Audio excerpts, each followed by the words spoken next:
teman-teman, apa kabar kalian semua di sana? Semoga semuanya selalu sehat dan baik keadaannya. Kembali lagi jumpa dengan saya Boni Beribe. Hari ini saya mau cerita ke kalian semua tentang kenapa musik Malaysia itu bisa hilang. Kekaguman saya pada musik Malaysia diawali sekitar akhir-akhir tahun 90-an. Pertama kali saya kenal lagu Malaysia itu sebenarnya bukan langsung dari lagu, tapi sebenarnya itu dari film. Teman-teman Malaysia kalian pasti sangat familiar, pasti sangat masyhur film ini, yaitu Sembilu. Sembilu ini dimainkan oleh Awi dan juga Era Fazira sebagai pasangannya. Jauh setelah itu baru saya sadar bahwa di industri film Bollywood di India itu mereka memakai cara ini, yaitu memasukkan lagu atau karya musik ke dalam film. Dan itu Malaysia pernah mencobanya, mempraktekannya di zaman itu, dan itu berhasil. Kenapa berhasil? Karena lagu-lagu yang disematkan dalam film Sembilu itu, di Sembilu 1 dan Sembilu 2, memperkenalkan banyak sekali lagunya Wings, karena pemeran utamanya Awi adalah vokalisnya Wings, dan juga memperkenalkan lagunya juga Era Fazira, dan juga mereka memperkenalkan salah satu tokoh antagonisnya, yaitu Ziana Zain. Ziana Zain juga adalah salah satu penyanyi yang juga banyak sekali lagunya saya suka. Waktu itu mereka baru memperkenalkan salah satu lady rocker besar Malaysia yang sampai sekarang juga karya-karya yang begitu luar biasa, yaitu Ella. Ella hadir di dalam film Sembilu itu, membawakan lagu Sembilunya yang begitu populer itu. Akhirnya lagu-lagu di dalam film Sembilu ini kemudian banyak sekali yang kenal. Tidak berselang lama, hanya beberapa bulan saja setelah saya bersekolah di sekolah menengah pertama, sekolah SMP, mulai dengan satu generasi baru, yaitu generasi VCD. Ya, itu era-era VCD sudah mulai. Di saat itu juga era-era emas berakhirnya masa-masa kaset pita. Itu saat bersamaan musik Malaysia itu masuk dengan begitu derasnya, begitu masyurnya, dan dalam bentuk kelompok dengan sangat banyak penyanyi dan artisnya yang kita tuh hampir susah menyebut dan menghafal nama-namanya. Awal-awal itu kita sudah mengenal Iklim, ada juga Shores, ada juga Left Handed, terus ada juga Eka Matra, dan kemudian muncullah berbagai macam band baru yang lebih soft bawaannya, itu seperti Slam, yang kemudian saya menjadi salah satu penggemar beratnya Slam. Dan juga ada Sweet Child, ada Screen, ada Data,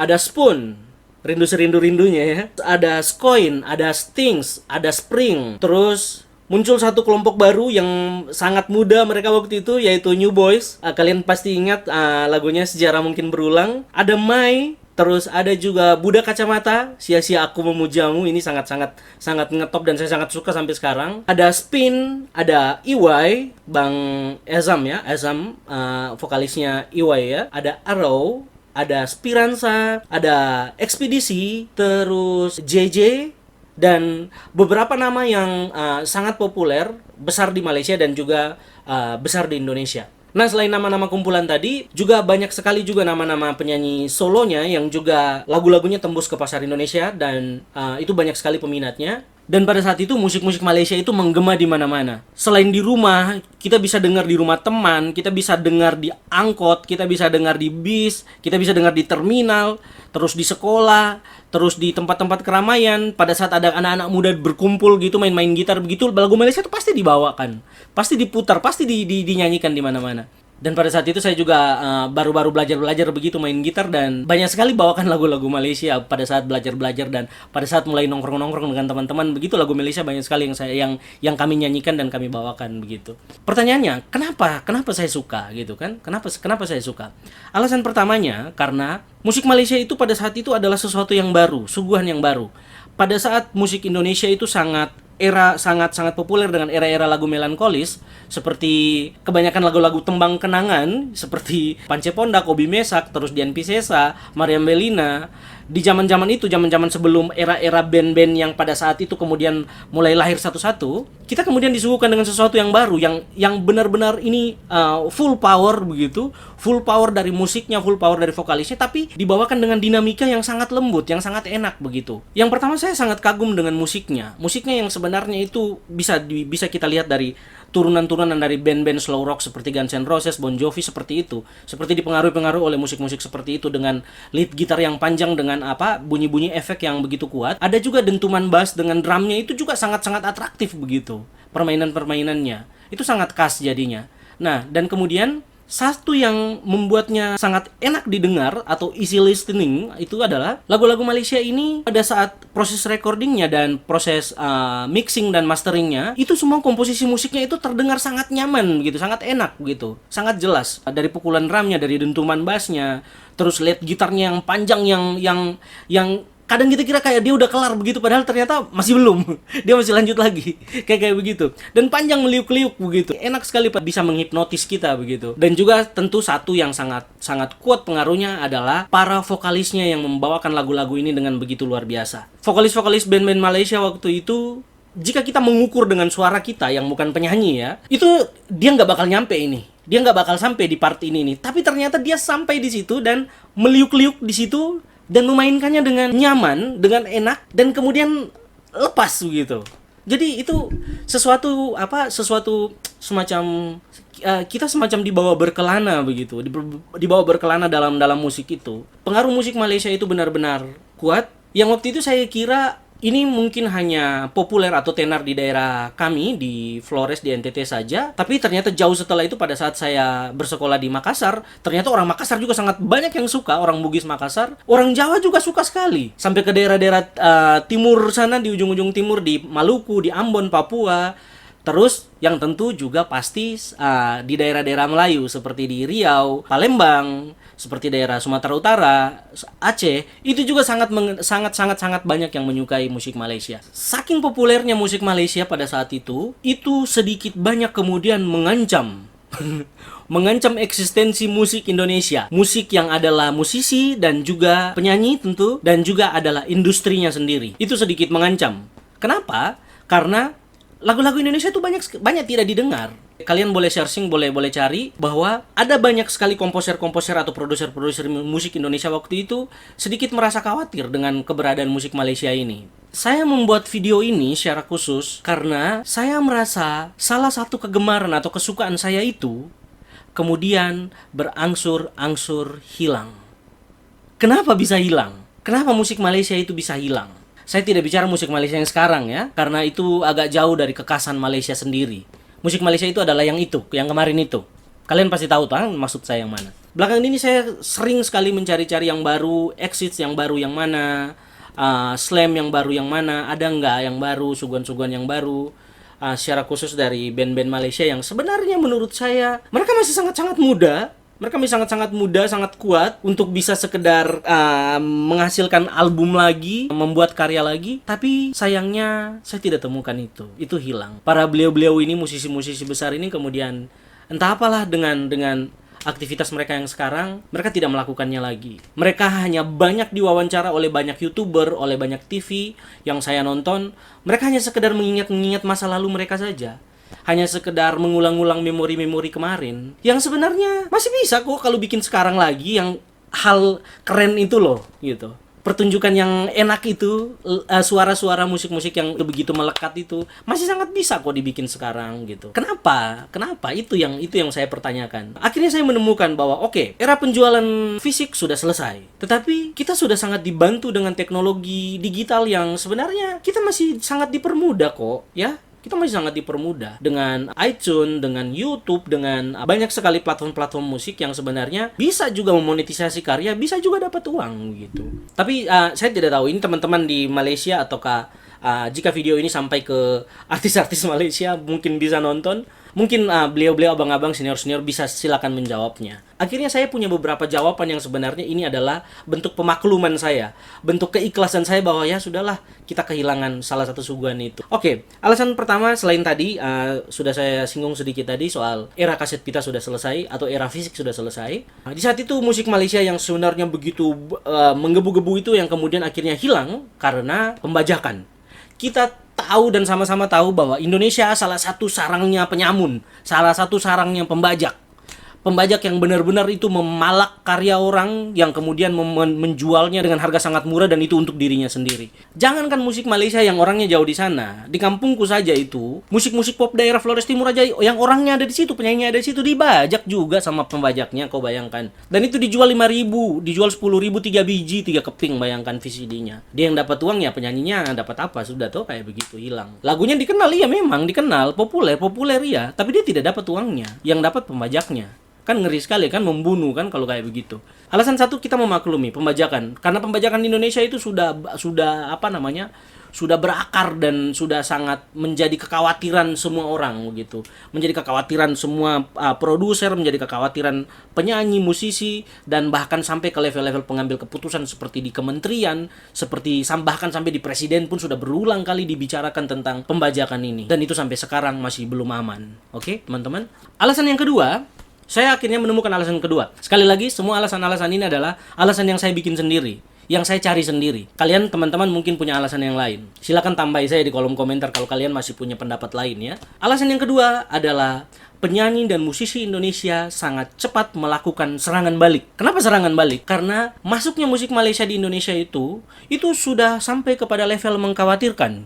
Karena musik Indonesia tidak didengar. Banyak sekali yang sangat susah untuk mempopulerkan lagunya. Di saat-saat itu kita baru kenal dengan misalnya kayak Java Jive, kayak Bass Jam, terus Dewa juga baru mulai di saat itu, terus ada Slang, terus ada banyak penyanyi-penyanyi slow rock yang sebenarnya agak susah waktu itu di awal-awal itu mereka memasarkan karyanya. Salah satunya karena gempuran musik Malaysia ini. Bahkan ada di satu momen banyak sekali penyanyi Indonesia yang kemudian berguru dan menghasilkan karya-karya yang serupa dengan karya-karya lagu-lagu slow rock Melayu Malaysia ini. Kita sebut saja Sultan, terus ada Sonia, ada juga Thomas Arya. Di beberapa era yang lebih tua dari itu ada juga Asli Group. Asli Group itu kalian pernah tahu ada satu lagu the best-nya itu Menghitung Batu Sedunia. Kalian coba cari, itu lagu-lagunya Malaysia banget dan itu orang Bandung. Jauh sebelum era ini ada juga almarhum Niki Ardila, ada juga Dedi Dores, ada Inka Christie, ada Poppy Mercury, terus ada juga Mayang Sari, terus beberapa nama lain yang sebenarnya itu sangat dekat atau sangat akrab dengan musik-musik yang berbau Melayu.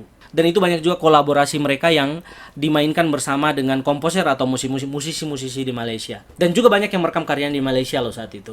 Alasan keduanya tadi adalah counter attack ataukah serangan balik. Karena keadaan yang waktu itu sudah sedikit agak carut-marut dengan gempuran musik Malaysia ini, saya tidak tahu benar pastinya seperti apa, tetapi saya yakin ini benar adanya. Kenapa? Karena banyak sekali penyanyi dan musisi Indonesia yang panik, kemudian mereka melakukan semacam ada sedikit gerilya-gerilya di belakang yang pada saat mereka merilis album itu salah satu fokus penjualannya adalah penjualan Malaysia, dijual di Malaysia. Dan mereka sangat aktif untuk melakukan konser. Mereka banyak sekali melakukan konser di Malaysia. Alasan ini relate atau berhubungan dengan alasan ketiga saya. Alasan ketiga saya kenapa musik Malaysia yang saat itu sangat bagus dan kemudian menghilang sampai sekarang, yaitu penyanyi Malaysia tidak konser di Indonesia. Itu kelemahannya. Kenapa bisa jadi alasan itu? Begini teman-teman, sejauh yang saya tahu dan saya lihat dan saya ikuti, sekitar tahun 2001 atau 2002, pada saat Exist melepas lagu Julia, mereka sempat main secara live di Trans TV di Jakarta. Tetapi itu hanya bintang tamu. Dalam satu acara musik begitu, Exist datang dan membawa lagu Julia dan ada beberapa lagu lain. Bukan konser. Salah satu konser besar yang direncanakan waktu itu adalah konsernya Serge dan juga konsernya Slam. Waktu itu direncanakan sekitar tahun 98, tetapi karena tahun 98 semua kita tahu bahwa itu adalah tahun yang begitu perihnya Indonesia, begitu haru biru dan begitu kacau balau karena reformasi, sehingga konser itu kemudian dibatalkan. Paling-paling yang datang palingan juga Sheila Majid, paling juga beberapa kali kita lihat Amy Search, tapi itu hanya sekedar sebagai bintang tamu atau sebagai pengisi-pengisi lagu di salah satu acara musik yang hanya membawakan 1, 2, 3 lagu aja. Tidak dalam bentuk format konser besar atau konser tunggal atau konser kolaborasi. 3, 4, 5 band sekaligus manggung begitu di Gelora Bung Karno begitu. Itu tidak ada.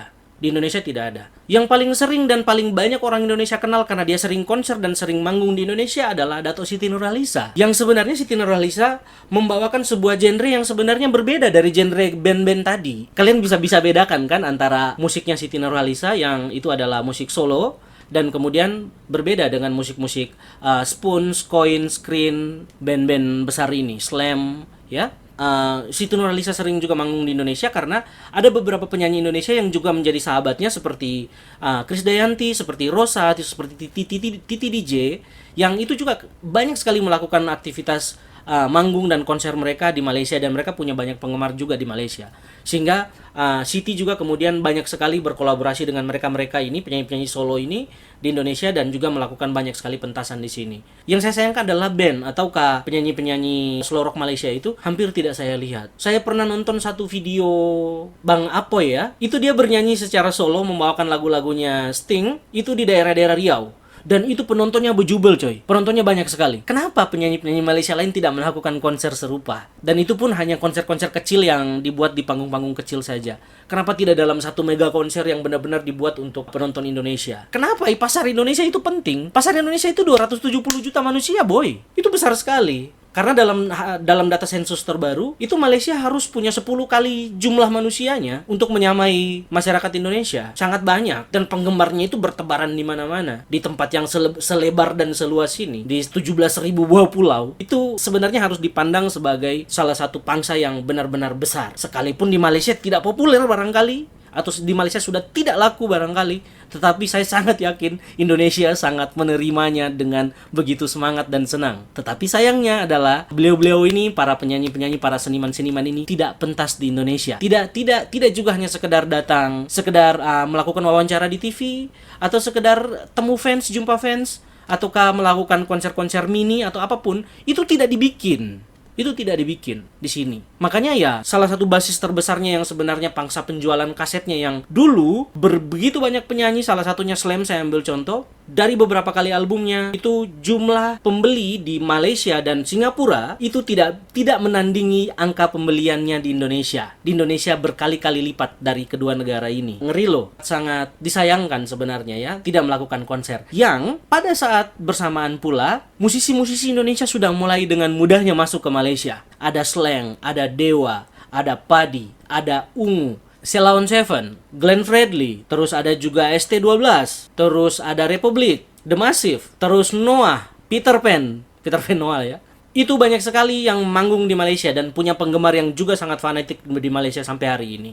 Alasan berikutnya yang menurut saya ini mungkin kecil porsinya, tapi saya melihat ada kecenderungan penyanyi-penyanyi Malaysia tidak pede dengan bahasanya. Kenapa begitu? Sorry ya jika ini terlalu sensitif menurut kalian, tapi ini terjadi. Penyanyi Malaysia pada saat memasarkan karyanya di Indonesia, mereka selalu merekam dalam dua versi. Versi yang khusus dijual di Indonesia dan versi yang dijual di Malaysia atau di tempat lain. Tetapi di Indonesia itu ada label khususnya, khusus dijual di Indonesia, dengan kata-katanya di dalam itu dirubah. Kenapa bisa dirubah? Kenapa mesti dirubah? Kita ini rumpun bahasanya sama, bahasa Melayu itu sama. Secara persentase itu orang Indonesia itu bisa 60-90% akan mengerti orang Malaysia ngomong begitu. Begitu juga dengan sebaliknya. Malaysia pasti mengerti orang Indonesia bicara. Walaupun dalam beberapa kata kita harus perlu, maksudnya apa ya? Oh ini barangkali. Dan pasti akan ketemu dengan sangat cepat. Kita tidak pakai bahasa Wakanda begitu. Kita tidak pakai bahasa-bahasa Afrika itu ke sana yang sangat susah kita mengerti. Tidak. Ini bahasa Melayu sama-sama. Bahasa Indonesia dengan bahasa Malaysia itu dari rumpun yang satu. Terus kenapa mesti merekamnya dalam versi bahasa Indonesia? Siapalah aku ini untuk memintal bui yang memutih. Dalam versi Indonesianya itu, oh mungkinkah diri ini dapat merubah bui yang memutih. Sama saja itu sebenarnya. Tidak perlu direkam dalam versi bahasa Indonesia. Yang ini adalah penyanyi Indonesia tidak akan bikin. Kau mau tahu atau tidak bahasaku, itulah hasilnya. Kalau tidak tahu, ya kau cari bahasanya. Kira-kira kayak begitu. Tetapi Malaysia seperti tampil sedikit tidak pede untuk datang ke Indonesia bahwa ini bahasa kami. Ini bahasa Melayu. Dan akhirnya merekam karyanya dalam dua versi. Versi yang dijual di Indonesia. Itu ada label khususnya loh. Di kaset-kaset penyanyi Malaysia itu ada label khususnya. Khusus dijual di Indonesia. Kenapa? Karena di dalamnya sudah dirubah kata-katanya. Direkam, dibuat dalam bentuk bahasa Indonesia yang baku. Yang menurut mereka adalah ini yang paling pas di orang Indonesia. Padahal sebenarnya jika itu dalam versi aslinya yang versi Malaysia, versi Melayu, tidak masalah. Pasti kita akan paham. Orang bahasa Inggris, bahasa Perancis, Rumania itu kesana juga kita bisa pelajari kok. Masa bahasa Melayu kita tidak bisa cari? Pasti akan ketemu. Karena saya salah satu orang yang paling tidak nyaman mendengar lagu Malaysia tetapi di Indonesiakan. Saya sangat tidak nyaman. Saya lebih suka dengar versi aslinya, versi Melayunya. Jadi menurutku itu agak sedikit ketidakpedean dalam berbahasa. Yang ini juga mungkin ada juga efeknya atau ada juga hubungannya bahwa belakangan ini banyak sekali orang Malaysia yang kemudian mempelajari bahasa Indonesia. secara khusus bahasa Indonesia dalam dialek orang Jakarta atau orang Jawa ya, itu banyak sekali dipelajari. Banyak sekali YouTuber Malaysia yang saya lihat mereka menggunakan bahasa Indonesia, sesekali mencoba memakai dialek-dialek atau logat-logat orang Indonesia, orang Jakarta khususnya, yang ya oke, itu oke saja. Banyak sekali yang kemudian menyanjungi atau menyukai Indonesia, pengen datang ke Indonesia, suka makanan Indonesia, suka budaya Indonesia, pengen jalan-jalan, pengen ketemu dengan teman Indonesia dan segala macamnya. Kalian tahu itu karena apa? Itu semua datang salah satunya karena penyanyi-penyanyi Indonesia sangat populer di Malaysia, dan juga karya-karya seni Indonesia lainnya seperti film atau sinetron dan lain-lain yang banyak juga diputar di Malaysia. Malaysia dulu pernah melakukan itu, sudah sampai ke titik yang sebenarnya sudah sangat mengkhawatirkan tadi yang saya maksud itu.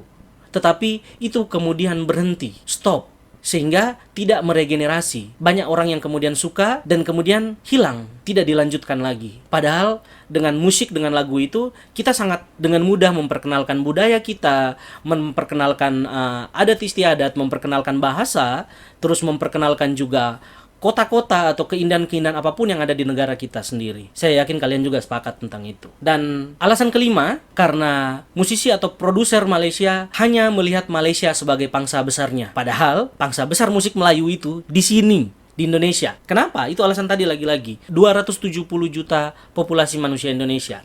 Tetapi itu tidak dilirik sebagai salah satu pangsa yang serius.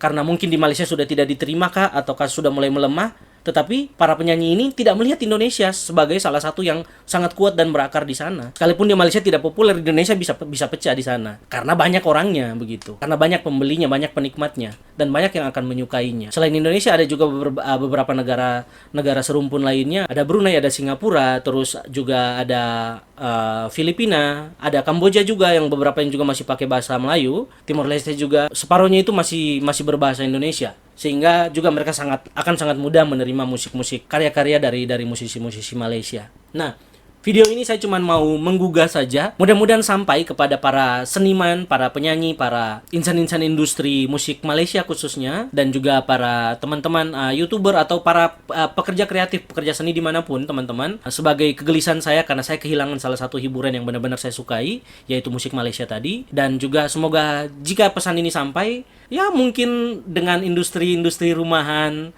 atau dengan produksi-produksi yang murah meriah, siapa tahu muncul lagi era-era kejayaan-kejayaan itu. Spons, Coin, Slam, Spring, kita masih dengar kembali karya-karya serupa.